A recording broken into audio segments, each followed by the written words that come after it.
Coming up on Mountain News this morning, Conley Bottom Resort talks about how yesterday's fire will affect visitors during the busy season. And friends and neighbors are speaking out about the couple who lived in an Indiana home that exploded Sunday. Plus, investigators say they're closer to finding the remains of a woman who was killed last year. Dedicated to Eastern and Southern Kentucky, this is WYMT Mountain News This Morning.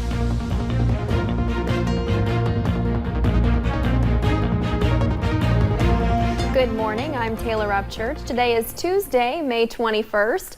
Let's check in with Brandon Robinson for a look at your forecast this morning. Brandon, what can folks expect as they head out to vote today? Well, that's the big thing, Taylor. Go out and vote. There's no excuse. I've always said you can't complain if you don't go vote. So get out there this morning. Polls open at 6 o'clock and go until 6 p.m. And again, a nice day to go out there. No excuses weather-wise. Let's take a look UVA-wise. All quiet overnight. A few clouds drifting through the sky. We'll take a look at line pinpoint Doppler radar, all clear there as well. You see a little bit of ground clutter around some of those radar sites there. 50s across the board this morning and across the state. A couple of 60s out Clarksville, Nashville, and Paducah. Everything else looks pretty good. Out the door forecast, we start in the 50s and head toward the upper 70s. Enjoy it. Today is the last mild day before temperatures crank up. We'll have the rest of the forecast coming up here in just a few minutes. Taylor.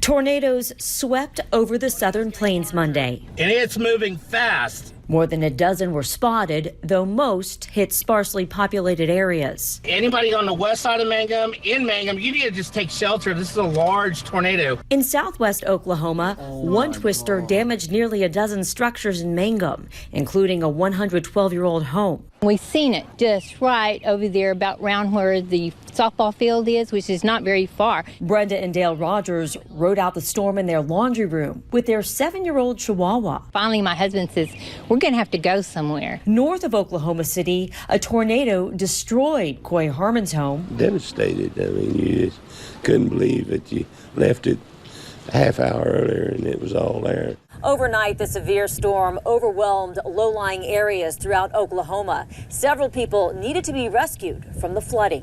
And it looks like we got water that's at least above the knees. Tornadoes also hit Texas. That is wild. Violent hail rained down on Lubbock.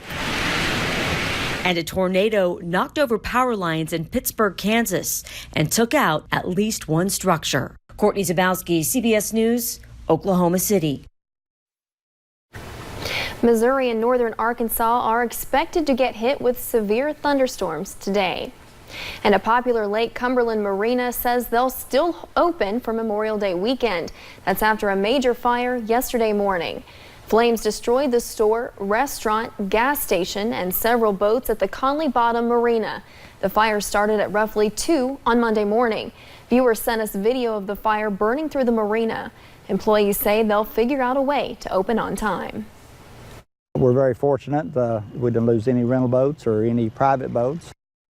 The marina says they will make accommodations for everyone who rented boats for the weekend, and the campground will also be open this weekend. And there's been no official identification of the victims in Sunday's deadly house explosion in Indiana.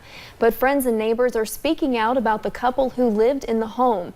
Wayne Wood says he's still in shock after losing his friend Bill Phillips in Sunday's explosion. Seeing Bill thrown to the back of the house and his wife screaming is a moment that still rings in Wood's body. Hearing his wife scream for Bill. She was screaming, Bill, Bill, and you know, come help me, Bill. How she came walking out of that, I don't know. Wood says he wrapped Bill's wife, Janet, in a blanket and brought her to his home after the explosion. He says the gas has been turned off at his home since that moment, he never wants to turn it on again. Trains are back on schedule after a person was hit and killed Monday morning. Officials say the Amtrak train struck a person on the tracks in Coon Rapids, Minnesota. Police shut down traffic in the area for hours during the investigation. The identity of the person killed in the crash has not yet been released. Last September, one man admitted to being involved in the murder of Laura Anderson. Anderson, who would have been 39 years old this year, went missing about 15 months ago in Whitley County. Police say the man that admitted to his role in her murder is Joshua Bauer, but since then, investigators have been unable to find her remains. Police were told her body might be somewhere along the Cumberland River in Williamsburg, but high river levels and bad weather have hindered their search efforts. Family members say without having her remains, they're struggling to move on. My mind won't let me imagine her laying there. You know what I'm saying? Even though I know she's not there no more, there might be a bone here or there, but it's just knowing that she's just left there.